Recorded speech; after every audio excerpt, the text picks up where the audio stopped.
Hi, BookTube. Welcome to Jackie's Literary Corner. I am Jackie. It's time for another tag, a spring-themed tag, and this one is actually called the Spring Book Tag. So here are the questions. Question number 1. What are you most excited to read this spring? And, well, first I'm reading one of the books I was excited to read, and that is, I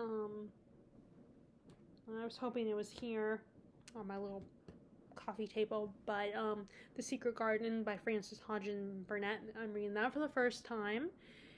I picked it up again. I had started earlier this month, a few days ago, and but I wanted to finish Anna Karenina, so I put it down for a period of time and picked it up again today after I finished Anna Karenina, which I'm celebrating that. I'm very happy that I finished that one.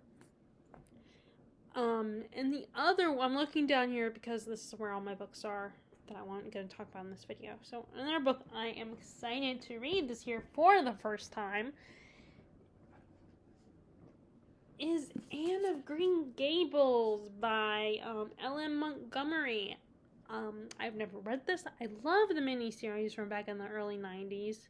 It's either the 80s or the 90s. And I loved Anne with an E, and I might start watching that again today, but I do need to finish The Last of Us. There's only 2 more episodes for this first season, so I want to get those finished. But I'm off tomorrow, and then the day after that, and the day after that, actually, so I have 4 days off, surprisingly. But I am really excited to read this one because I've never read the book. And I gotta admit, I had a little prejudice against middle grade because I was thinking, I'm too old to appreciate middle grade. And then when I've tried it, I've liked it. Although the writing style of a lot of modern contemporary middle grade books, not contemporary as in the contemporary genre, but contemporary as in written today, the writing style can come off as a little more simple and frustrating to read as an adult reader. Like, I didn't like the Twisted Tales series for the writing style. What I've read so far of that, I don't love the writing style. But I'm not the target audience anyway, so it's not for me. But middle grade are fun and cute, and sometimes I'm in the mood for a middle grade. But then I started reading Secret Garden, and I realized the writing stuff for like middle grade from back then, or children's literature back then, is a little different and a little more it's more appealing, the writing style of older middle grade books, or children's books. And this is such a great story. The little girl, Anne is such a lovable character, and people are always talking about Anne of Green Gables and how they read that series as a kid and they're rereading it as an adult and still love it. And I love this Puffin and Bloom edition. So pretty. Now, I was reminded by the bookseller when I bought this that the other books in the series, they don't have any of the other books in the series in this edition, so I will probably get the paperback of the rest of the series because I'm sure I'm going to love it. But I am just really excited. It's such a cute, such a beautiful story. Who doesn't love Anne? Like I said, she was, she's so optimistic and has such an active imagination. And now I don't know if the past that they revealed to us in Anne with an E is what is revealed in the book or not. But it's so, watching that show, you realize what this girl went through and how she's just trying to be positive and happy person and just trying to find a way to cope with what happened to her. So I don't know if that's included in this book or not, but I am excited to read this for the first time. Yeah, so I'm also excited about that. And another thing I am planning to read in May, this is for May actually, because this is not my spring TBR for April. For April, I'm working on this one, The Night and Its Moon. This is actually a book talk book. I didn't realize it until after I bought it. And then I know the sequel to it has like just came out, and the good news is in paperback, so I don't have to wait too long. I can buy it as soon as I'm done with this one if I like it, and I probably will like it because I'm, as I say, I'm easier to please than most people, and so far it's really intriguing, and I like the writing. But as far as that, I'm excited to. This is my April TBR. I'm excited to read. I'm excited to read all the books I picked out for April. Other than The Secret Garden, which I'm still currently reading, I'm excited to finish this series. Although the author's written more books in this world, this series is kind of like with Robin Hobb's The Realm of the Elderlings, where she writes a bunch of little series, little trilogies in between. But the overall series is called The Realm of the Elderlings, and I think that's what this Raymond E. Feist did with this series. But yeah, I'm excited to finish this one. And I'm also excited to read this series for the first time, the Last Kingdom series. I'm slowly collecting all the books, so I don't have to wait too long to get to the next book. And I got them at the roast office, so they're really cheap. Like $4 each. So I bought all. So I haven't bought all of them yet. What I think about doing, I might get the rest of them off Thrift Books, even though that'll be a little more expensive. But that's okay. It won't be much more expensive, just a little bit. But I'm excited to get into this series for the first time. Although this I was going to save originally for the winter time, but I need to get to it. Too many times I procrastinated series I've just bought, books that I just bought, and I want to pick this up. I want to pick up this one because of that reason. I don't want it to be sitting on my shelf for years. I'm also excited to read my reread of The Hobbit, the only book by Tolkien that I've read all the way through. I'm excited to reread it again. And yes, I'm one of the minority people that actually love the Hobbit movies. And I will probably avoid that video that I saw recently on YouTube about why the Hobbit movies are so bad. Because, I don't agree with it. And he probably makes good points that I will be forced to admit are right. Because I want to just enjoy that movie trilogy. But I'm going to reread the book. And then read the rest of Lord of the Rings series. And I'm slowly accumulating all other books that Tolkien wrote in this world. Yeah, I'm excited to read that. But that will be in April, this month, as in now. I mean, not like right now, but as in this month. And then I'm excited to try out this, The Origin of the Species by Darwin. This is nonfiction, and I am still trying to read nonfiction every month. It's not going that well because I don't think I read nonfiction in March. I mean, I could decide that I'll read nonfiction every other month, but I don't know if I'll get to this one. I hope I do.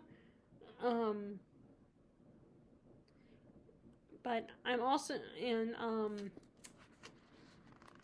but I am really excited to read this one as well. So that's what I'm excited about for April. And then so with May, along with The Forgotten Garden by Kate Morden, which I will show you that one in a minute because that one applies. I'm using it as an answer for another question. I'm also doing along with Anne of Green Gables, I'm kind of going with the theme in May. That kind of also goes along with it being Asian Heritage Month in May as well. I'm an Asian heritage, but I am Filipino. Unfortunately, only a small portion of me is Filipino because my grandma's full, but I'm only half, and she married an American white man, and so I'm only a quarter. And as I said in my book haul when I showed the books I'm about to talk about, I have been wanting to learn more about my Filipino heritage and read books set in the Philippines. Like, I don't know a lot about the Philippines. I know a little bit because my dad has given me some history lessons because, he did go to school in the Philippines, high school, and, of course, I've, listened to my grandmother and Like, there's certain words and phrases that she uses that are Tagalog, true to our Tagalog language. And I also know that they eat, like, a lot, about their food, like pancit and pandesal and all that. And I also know they like giving money as gifts to people. And apparently Filipino men can have more than one wife. So I know little bits here and there. I never learned the language, which is disappointing. As an adult, maybe as a kid I wouldn't have cared to learn it, but as an adult, I'm disappointed that I didn't learn the language. Which, my mom did remind me once when I brought it up that, I'll go find Spanish. Learning Spanish would have been more useful. But I wish I learned it. I wish I learned the language. So maybe if they have one of those language learning, like tapes or whatever, or audios, maybe they'll have Tagalog as a language you can learn. But which it won't be the same though as learning if I had learned from my grandmother, but it still would be nice to be able to know a little bit of the language. But for now, I am gonna do this instead. I show you, like I said, I showed these during my Christmas haul. So I'm gonna read this. History of the Philippines, from Indios Bravos to the Filipinos. Luis H. Francia. I don't know if I'm saying that right. Self-explanatory. And then, which I'm probably going to start this at the end of April. Noli Me Tangere, a novel. This is a political little work of literature about the Philippines during the time when the Spaniards took over, when Spain took over. And I recently learned there's a sequel. It was recommended to me on either on Thrift Books or Goodreads. I think it might have been Goodreads. And I did put it on my Thrift Books wish list and on my Amazon wish list. But yeah, this is a classic, a Filipino classic that I want to read. And then Lisa, I'm going to read the sequel. And there are some contemporary Filipino literature, and there's a sequel to this, like I said. So I've marked them all on Goodreads, and some of them I'll put on my Amazon wish list so that when I can read them. Slowly obtain them so I can know more about the culture that is part of me and part of my identity. And but yeah, I thought this was so I am excited to start this as well. I am excited to start this one. And in this case I might actually read the introduction, because normally when it comes to classics I don't read the introductions, but in this one I might do I might go ahead and read the introduction. And it's only a couple pages, which is good, because a lot of introductions are super long, and that's partly why I skipped them. And also I've heard that they'll give away stuff, so that's one of the things I'm excited to read in the springtime. Oh, and also I'm gonna finish the Poppy War trilogy and read I figure I'll go ahead and read the last one in May. The second one I read in the summertime. I don't remember when I read the first one, but I'm gonna read this one in May. I love the cover. I love the different colors of the covers. I also really like the hardbacks with the white, and then I know the ones that are like Fairy Loot and stuff. They have the pages are colored, usually this color. Not like this one would be the pages would be purple in this case, or at least have the purple drowning. Oh, this clues an extra story. But yeah,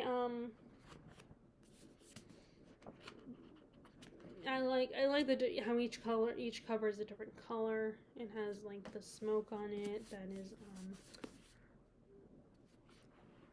so I want to read this in May as well. Okay, so that's what I am excited to read this spring. Now let's finally get to question number 2, which is what books make you feel like spring? Okay. I have 3 answers for this one. Okay, well. So the first is, this is The Forgotten Garden by Kate Morton. And like The Secret Garden, there's a magical garden, a garden that people don't know about, and that our main narrator is going to inherit. But there's also, there's like all of Kate Morton's books feel like they feel very seasonal. Because they're very much, this, with the cover, this looks more like an autumn read. I feel like with the garden and everything, it feels like also it could be a spring read. It's just all the beautiful descriptions of nature, and there's also a book of fairy tales that and that makes me think of spring, and it's just like I said, all of her books feel very seasonal, and I have been meaning to reread all of her books so I can do an author spotlight on her one at some point. So I'm going to read this one this year, and then I'm going to read, that'll be in May actually. I'm going to attempt to do that in May, and then the other series, the other one that I had started last year, I think, my reread of, I think it's The Distant Hours. I'm going to read that one in April. So I am excited to read both of these as well. But, to reread both of these. But yes, this feels very spring. And then, I also feel like Jane Austen works are very spring, because first of all, they're all about they all have a romance at the core, the emotional core of the story, and I feel like romance just feels like a very spring type theme to me, because and also I am showing you Emma in like pink. Emma is a pink book, so it feels very spring. Pink feels like a spring color. I see it's kind of salmon pink. And there's just another book that focuses a lot like Kate Morton's books. There's a lot of nature focus, and the characters are often having tea parties, and taking walks around, around the grounds of where they are. It's just like the setting and the fact that a lot of her stories are romance, have romance at its core. It feels like her books feel very spring-like to me. And then the last book is kind of a retelling of Pride and Prejudice, actually. And that is Tooth and Claw. And again, every time I look at this, it just makes me smile because I love that it's so small. It's like the size of a mass market, but it's a hardback, so it's a little sturdier. And it's just so cute. But anyway, and also the main characters are dragons, so I feel like animals are very much a spring creatures. They're, now of course you can argue like there's certain animals that are winter creatures as well. But yeah, again, it's a retelling of Jane Austen, so yeah, so this feels very spring to me, like with its, the fact that it's about dragons, so there's a lot of outdoor scenes, and the characters live in caves, so they're outdoors all the time, almost all the time. There might be a few scenes that are in there's scenes in caves and stuff, but they're, most of the time they're outdoors having picnics and flying around, feeling the wind in their scales, and it feels very spring. And I do want to read this. I keep meaning to reread this. I feel like maybe we could save this for Jane Austen July, because like I said, it's a retelling of Pride and Prejudice, so I might do that. I might save this, reread this for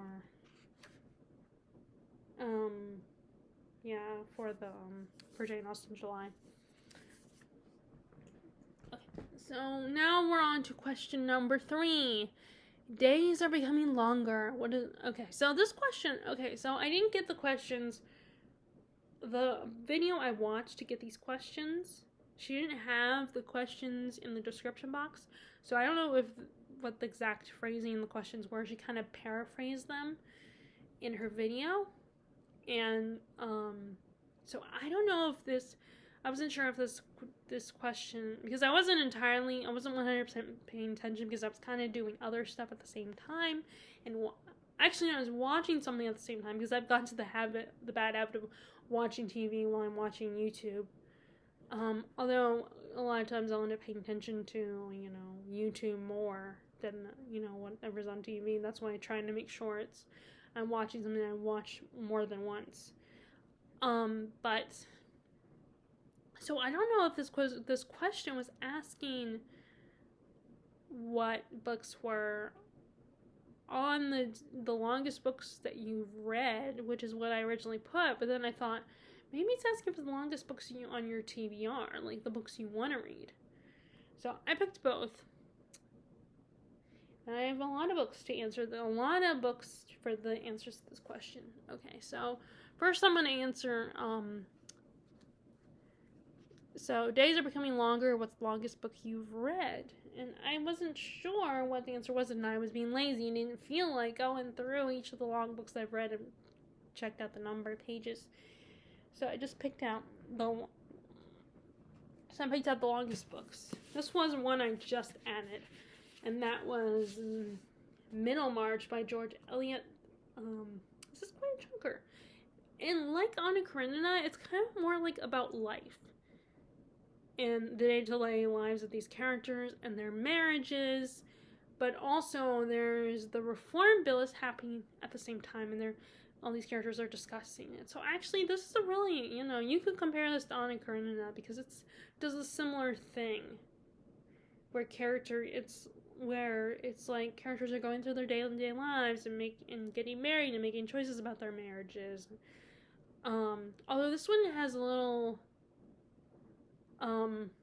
more characters get happy endings in this one. Like, one of the characters in Anna Karenina does not get such a happy ending, but she did make some bad choices, some immoral choices. But anyway, and it's also a commentary of English society at the time. So you can compare this to Anna Karenina and do kind of a discussion on both the books and compare and contrast them, because they do similar things. But yeah, this was really so yeah, this is about, let me see how many pages. That's the notes. Okay, so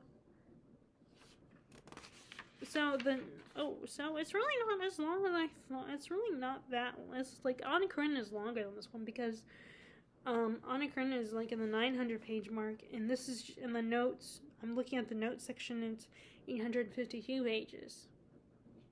So 853 is the last page with notes, and it's not even a full page. So, but that's not when the story ends. The story ends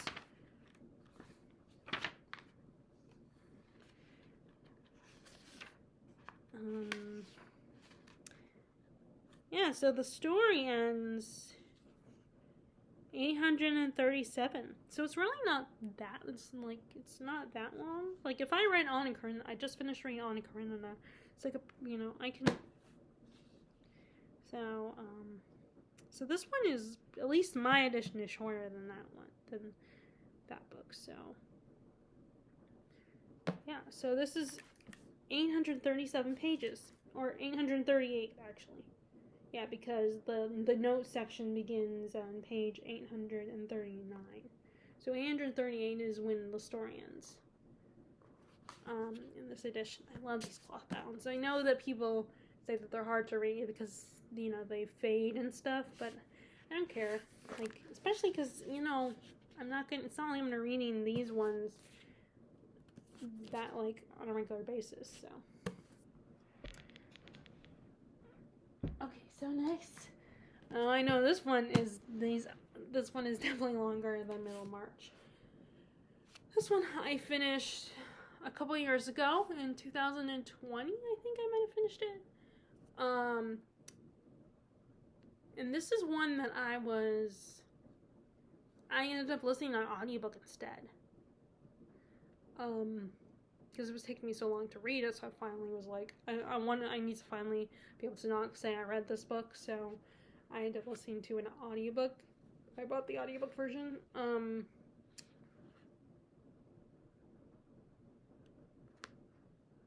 Uh-oh, the ink of the stamp's coming off.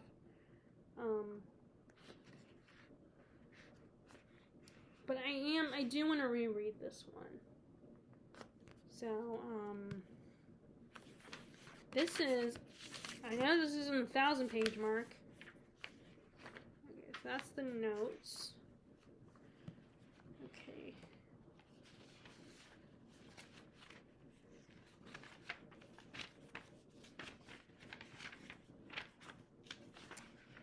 Let's see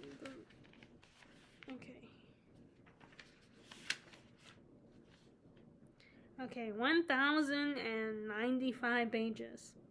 That's Count of Monte Cristo. So I read this one. Took me years to read it, but I finally was smart and picked the audiobook. So I've read that one, and then, let's see, I've read, okay, now, and then there's It by Stephen King. Now, this was not my original copy of It that I read. As you can see, I didn't restart it. So let's see, how many pages is It?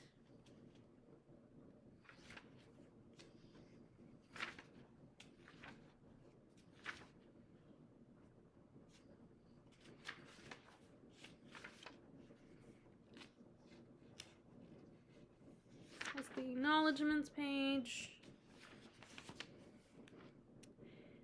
1,153 pages. That's how many is It. So It is longer than Count of Monte Cristo. The thing is, though, the writing style of Stephen King is a little easier to read for modern audiences, I think. So yes, it's a big boy, but I think it's easier to read him than read some of these classics like Middlemarch and Count of Monte Cristo. So I read that one. And then the last one of the longest books I've read that I'm going to show you is Gone with the Wind. Yes, I read Gone with the Wind. I enjoyed it. Scarlett's one of my favorite characters. Again, another story about life, during the Civil War. This is not my original copy. I had the mass market, but this was my mom's and my grandmother's copy.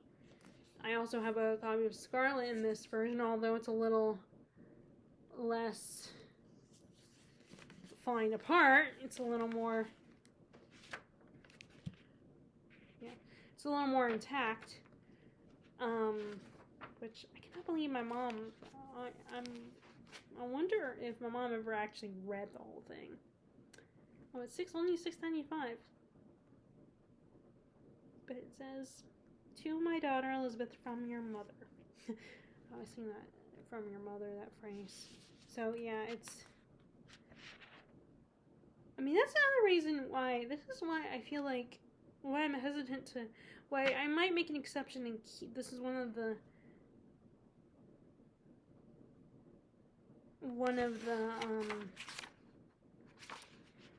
copies, instead of switching to paperback, I think I might keep this because, it feels kind of like it's passed down to me in a way, even though it wasn't, because it was my grandma's book, then went to my mom, and now I have it. So I feel like I should keep it, this edition.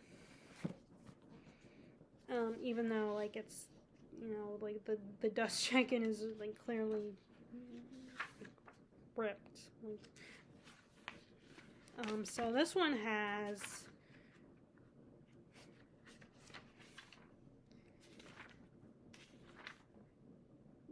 1,037 pages. So it is longer. I think Count of Monte Cristo is longer. So I think it's Count of Monte Cristo, Gone with the Wind, and then Middlemarch. So those are the longest books I've read. Now my TBR, of course, the longest books of my TBR is a lot bigger and a lot longer. Okay, so first, let's see. We have Unfortunately, I was dumb and have them all the way over here. So I should put these next time I do these videos where I have piles of books that I gotta show you guys. I need to put them in order so I can grab them easily. First we have Les Miserables, by Victor Hugo. And you guys know I read the abridged version, so I've never read the whole version. Here's my copy. It reminds me, the look of my copy looks like a Bible. Looks like the Bible. So I kind of like it, you know, these editions. I think I really like the rubber, the soft rubbery feeling of the cover, and then the decorative inside.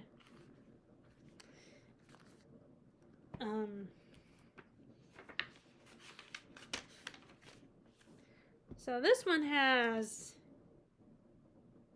Ooh, so this is longer than Les Mis. I mean, this one is longer than Count of Monte Cristo. Oh, and that is 1,263 pages. Yep. So, but you know what? Despite the length, these are not that hard to read. I mean, if you're not used to this writing style and you're just getting into this kind of the older writing style of classics, you know, that's when, you know, then you might want to start with a shorter work, or a work that has a simpler plot, like Jane Austen's novels. They usually have a very simple plot of boy meets girl, and the characters are doing stuff and like taking walks and having tea and going to, you know, going places. But it's still like there's not a whole lot going on. There's not like as many although it is confusing because there's a lot of characters in a Jane Austen novel. I will give you that. I'm trying to think of what is a good. I guess Jane Eyre is a good one to start with. I try not to use Jane Eyre, but let's face it. But deep down, it really is probably one of the better places to start. As you know, maybe even better at the start than Jane Austen, because there's. Again, the plot is a little more straightforward and simple, like a coming of age story. A young girl, she comes from abusive relatives, she goes to school, you know, with an abusive schoolmaster. She ends up being a governess to a rich guy's ward, and falls in love with the rich guy, and but he has a secret. So there's this one I want to read. I did read this one, but I read the abridged version, so I've never read the whole thing. So I need to pick it up. And again, I'm having that problem right now where I'm looking at these books and being like, oh, I want to pick these up right now. So put that there. Sorry, I'll probably have to get up and disappear for a second because some of my other books are a little bit farther away. So this next one, I was introduced to this author by, I think his name is Chris from Leaf by Leaf. It's a great channel, which, he's a really interesting channel. Although I haven't watched a video by him lately. I need to watch one. But, he introduced me to this author, William Gaddis, and he has 2 books that I'm aware of. I mean, I'm sure there's other works by him, but his 2 most known works are J.R. and this one, The Recognitions. This is another big boy. It's kind of more of a literary work.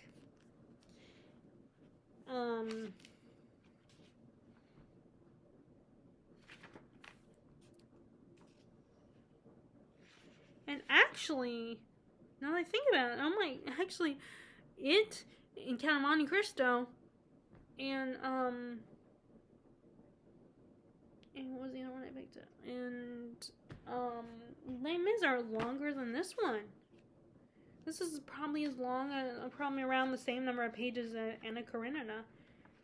It's just the writing. The problem with this one is not the length, but the writing style was a little bit, confusing at times. It kind of has a stream of consciousness feel, and I'm not giving up on stream of consciousness just yet. And maybe one day we'll be able to read and appreciate Virginia Woolf. But like the afterword is 945 pages. That's the afterword by the author, so that's not even the story. Let's see. Where does the story start? So it's 933. So it really isn't that long. I mean, it's about the same length as Anna Karenina probably. So it's just, again, the writing style and there's really no cohesive narrative. So that's really the only problem. So I do feel like I need to pay more attention and not read it when I'm traveling in the car or when I'm on the plane, hopefully in September. Just read it when I can completely focus and there's like no distractions. Like, also the pool is probably not a good place to read it either. Not because of the water. I mean, yeah, I don't want to get messed. I don't want to get water on it, but because like there's a lot of distractions at the pool, like, you know, the heat. And like just, you know, feeling tired after swimming for 30 minutes and then there's a lot of people around me talking, and you know, and then sometimes I'll be playing music. So yeah, there's a lot of, you know, the pool is not a good place to read it either, and neither is work, where I only get 50 minutes and I might only get through a page. This is a book I probably should look up and see how do people recommend you read this. But yeah.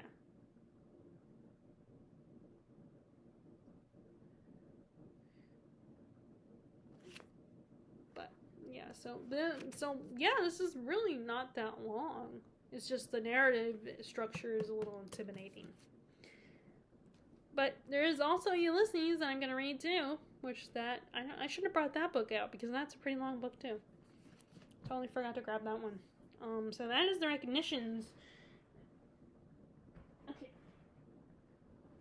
And then we have Priory of the Orange Tree by Samantha Shannon, and the sequel, or the prequel, the Fallen Day of Fallen Night or something it's called. That one just came out, but I want to wait and read this one first and then read Day of Fallen Night, because that one's because I want to wait until that comes out in paperback. Unless, of course, I see, you know. But, this has... Okay, so the acknowledgements page is 830 pages. So, again, another long one that is not...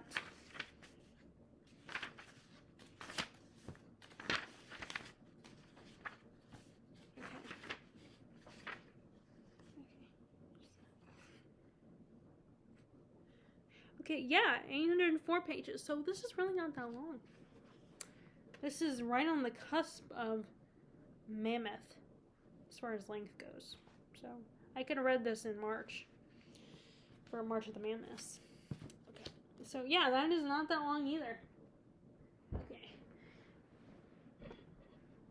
Next we have, okay, so technically, the way this has been published in the last 20 years, it's published as three separate books. But most hardcore fans of this series, of this book, will tell you that no, it's one book. And I did read in the introduction that originally Tolkien wanted to publish this as one big volume, but his publishers were like, nope, there's no way people are going to read one big volume. So they made him publish, they made Tolkien publish each of these books subsequently as three separate books. Yes, I said Tolkien, so yes, I'm talking about Lord of the Rings again. So technically this is one book, originally, but it has been published as three separate volumes. And this is actually the one I bought was the 50th anniversary edition. So I bought this last year, and since last year, I've been getting all the books from Tolkien's universe. There are still more that I want to get. And maybe if Terry is watching this video, she'll remember that. Because my birthday is next month. So I did start reading it, actually. So this one has...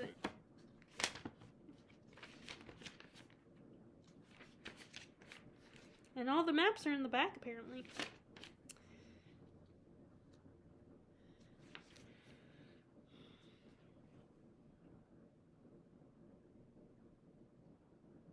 Oh, so his son drew the maps.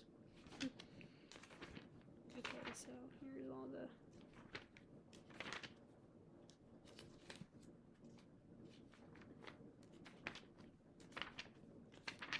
Wow, look at all the index is so long. And, oh, well, I guess the appendices end on page 1138. That's the appendices. And that's like all the stuff that, all the extra stuff that Tolkien could not include in the original 3 volumes. Because it would be too much.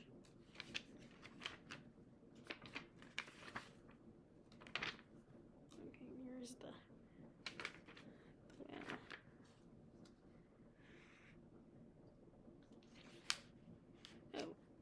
more appendices.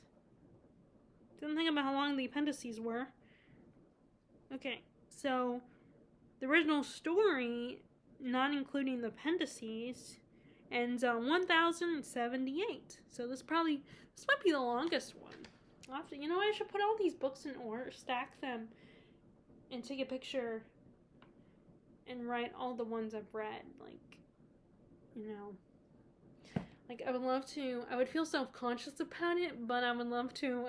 I am tempted to put a picture on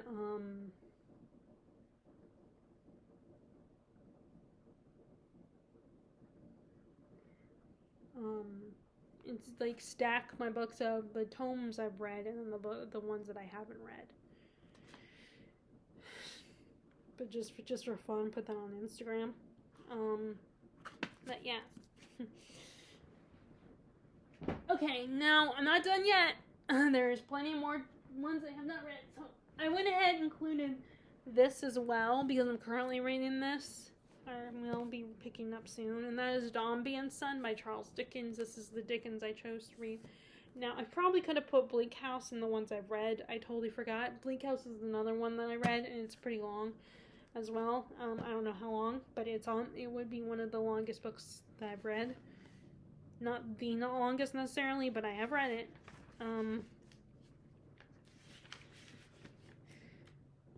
So, I don't know how many pages that is, but let's see. Okay.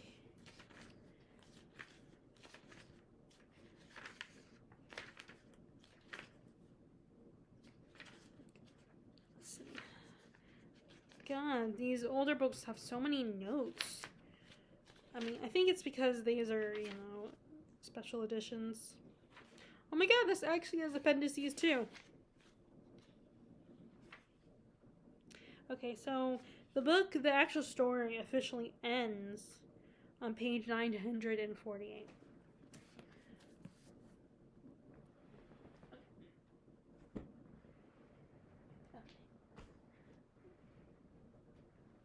Okay, so then we have, so I mentioned The Stand earlier. This is another long one I've read. And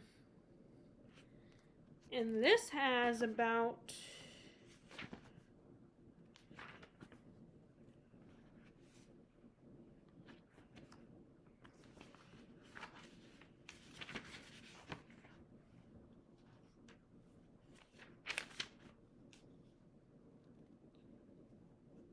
So, 1,152 pages. And this is the,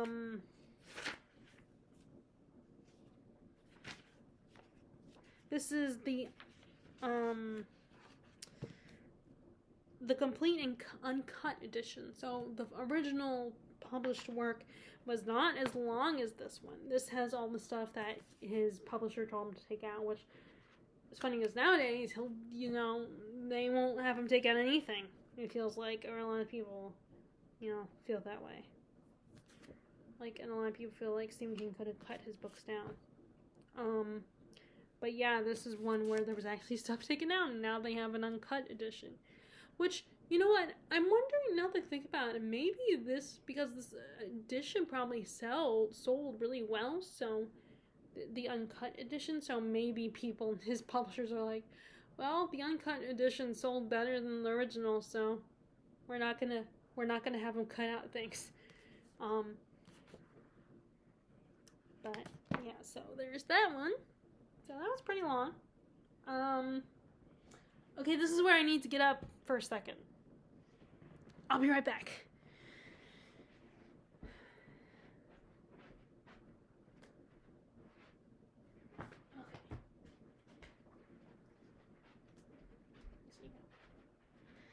Well, let me go ahead and show Bleak House. Bleak House is probably over here.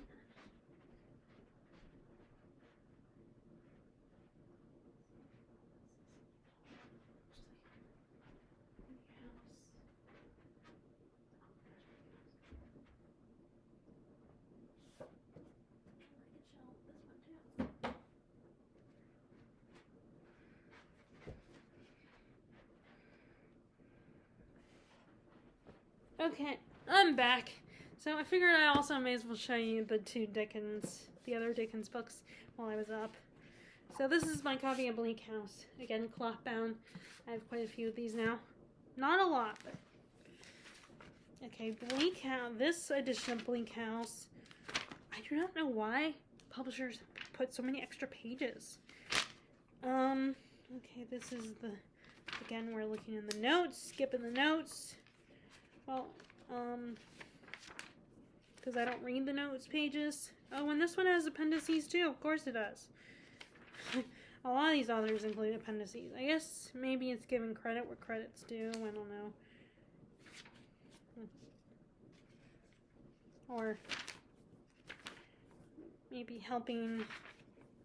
Okay. Oh, so yeah, again, another one that is surprisingly not that long. At least compared to It, or this is 989 pages, so it's really not that long.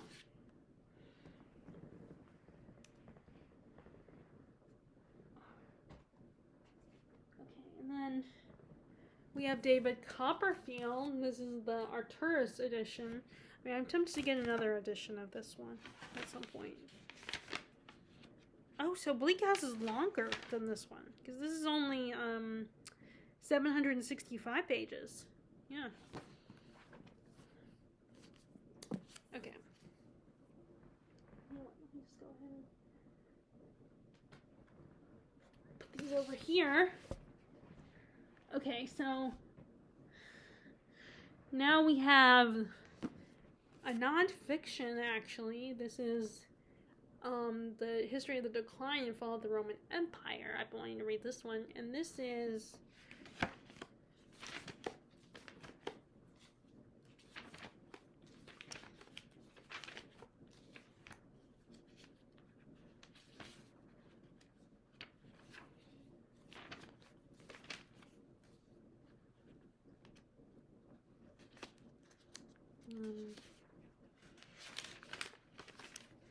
so the actual, it ends on 700, not including the bibliography. This ends on page 764. And this is only the first volume. Apparently, Gibbon wrote a lot more volumes than this one. This is just a abridged version. So imagine how the original volume would be. So there's that one. So yeah. Okay, and then as you can see, there's a pattern with me in long books. I'm just starting to get more into finishing longer books. So this one, Vanity Fair. We have Vanity Fair is the next one I want to talk about. And this one has 719 pages. But this is actually kind of known as the British version of Gone with the Wind. And then I went ahead and grabbed the other nonfiction book that I want to read. That's actually, I got this one for the roast office, and it is U.S. history, while, the other one is Roman history. So this is the Democracy in America. And actually this is 2 essays. So it's a little bit of a cheat because it's essays, so it's separate works in one big volume. So the second essay ends on page 935. So there's 935 pages in this 2-volume essays. So that's kind of a cheat. So Democracy in America is kind of cheat. Okay, and then here, so I want to get Anna Karenina read first before I get into this next most famous Tolstoy novel or read any other Russian literature like Brothers Karamazov. So this is War and Peace by Tolstoy, and I think this one is longer than Anna Karenina. Oh, by the way, there's the last one. Now after this one, I'll be able to go on to the next question. Okay, so, yeah, well, clearly, so the notes section is in the 13th out,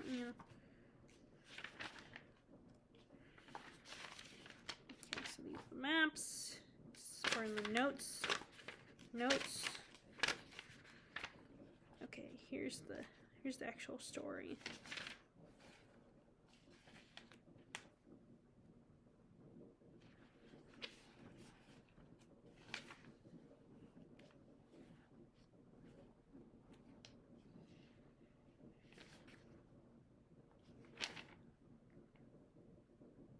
Oh, and this is the epilogue. So the epilogue ends on page 1358. And that's the epilogue. There's still a handful of pages of notes as well. So yeah, so that's pretty long too. Okay, so those are my longest books on my TBR and the books that I have actually read. So at least now I can include Anna Karenina in that one. So I'll have to go through and see.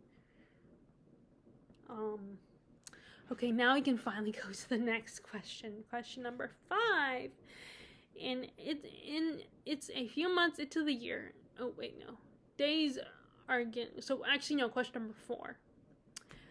Days are getting brighter. What is a book that brightens your day?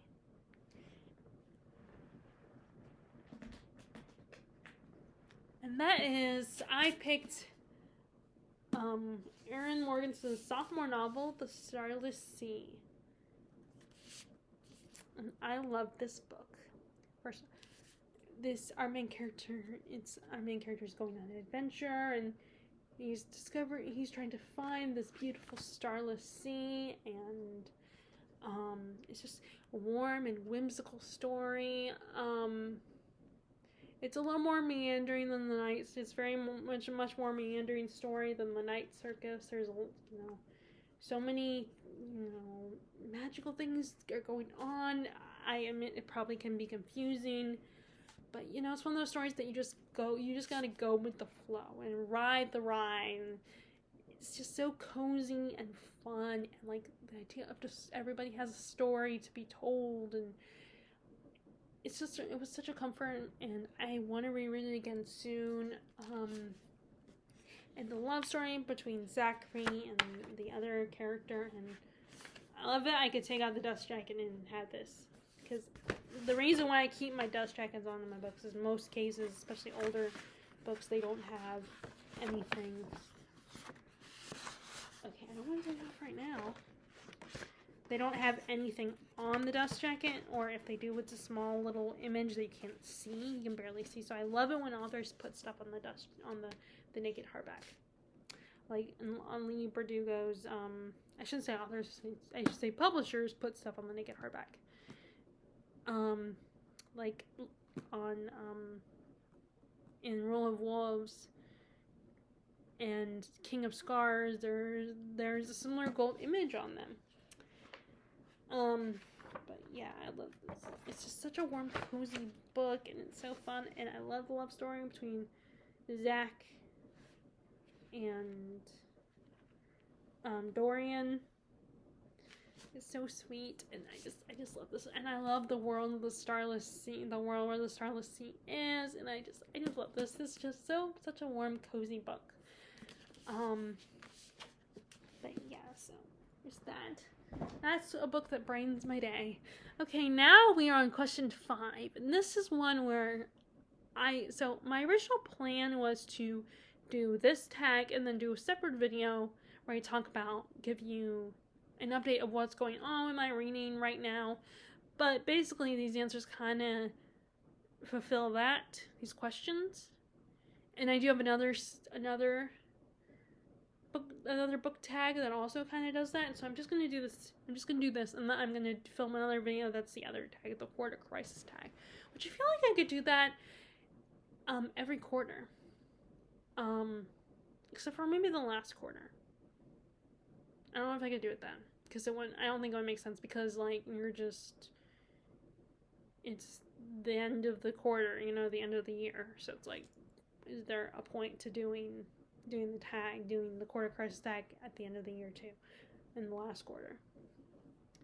Okay, so number 5 is it's a few months into the year. How are you doing on your reading?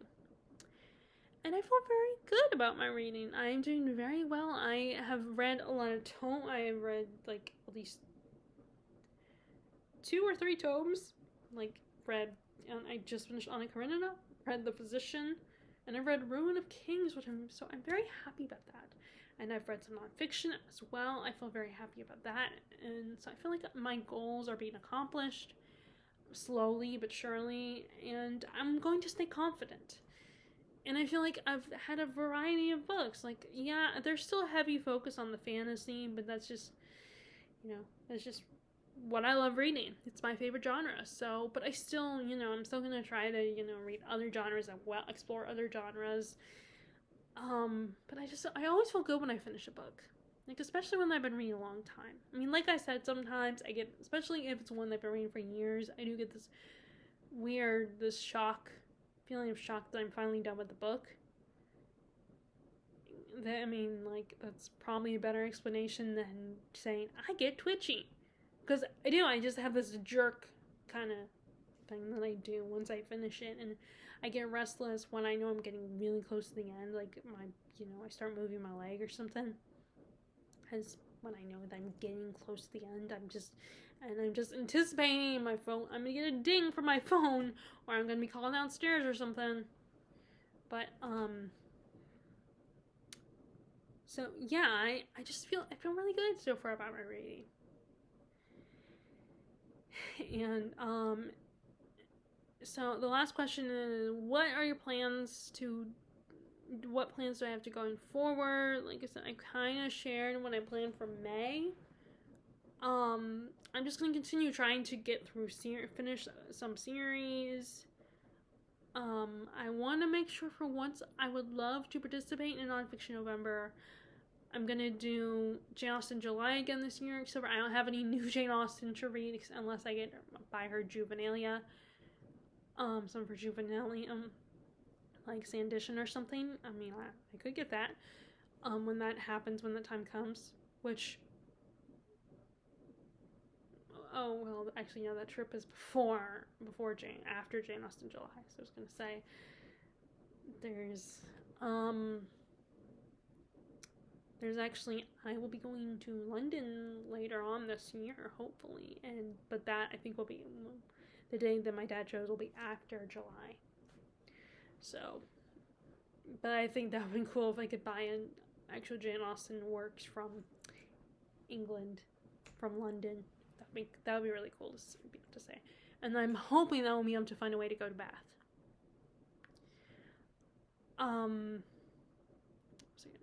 And so I'm going to participate in Jane Austen July again. I'm going to make sure this time I get back into participating in October, but I think I might still be reading some witchy books. I'll probably start those in September. So I don't really have any specific plans. I have taken down books for spring and books that I'm thinking about for summer. Like, I think I might read Grapes of Wrath this summer, along with the Steinbeck, a writer biography. And I did buy the Tolstoy biography as well, which I don't know if it's the same one, but I know that someone mentioned the biography about Tolstoy in one of the reviews for Anna Karenina, because I just want to see if I was the only one who was kind of frustrated with the title character and annoyed by her sometimes.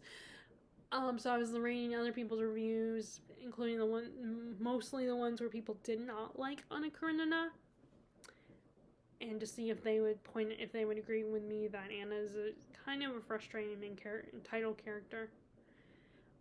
And someone mentioned, like, the Tolstoy biography, and I don't know if there's another one or if it was this one, but it was funny that they said that they felt bad for Tolstoy's wife. It's kind of one of these situations. It sounded like from what they said that she probably put up with a lot from her husband. But yeah, I want to read that biography before, when but I'm going to be reading his, novels as well. I'm trying to think about what else are my plans. It's like, the problem is, if I plan too far ahead, there might be other books that I might be excited to read as well. And I might get sidetracked and I'm not reading the books that I'm currently saying I'm going to read. I do want to reread Middlemarch and Bleak House as well. That's part of my plans as well, to reread those. And then I finally picked up Clash of Kings again. So I'm reading that one. And then I'm gonna read, the third book, Storm of Swords. And I'm currently happy to say that I am finally got to Wizard and Glass, and I'm finally reading Wizard and Glass from the Dark Tower series. I did put it down for a while. But I'm going to read that as well. I need to pick that up. I don't want that sitting on my shelf too long. And that's also part of the problem, is there are so many books I've started that are sitting on my shelf. And it's like, I have trouble deciding which ones to prioritize. Because then there are all these books that I've received as gifts, or they've been sitting there for years. And I'm like, okay, I need to get to those. But I don't want to leave these hanging for too long, because then they'll end up like those books. And it's very, very hard to make a decision on which ones to prioritize. And then, like I said, there's a lot of series like this one that I want to finish, and I only have one book left, and it's not going to take me that long to read, so, and this one says, invites comparisons with Tolkien and Lord of the Rings. So I'm going to pick up, there's a lot of series that I want to finish more than one series within the year. So I have to finish this in April, or even May for that matter, but I want to finish this sooner rather than later. So I can, this can be another series I can say I've read. Like I said, I want to at least have 3 series under my belt that I finish.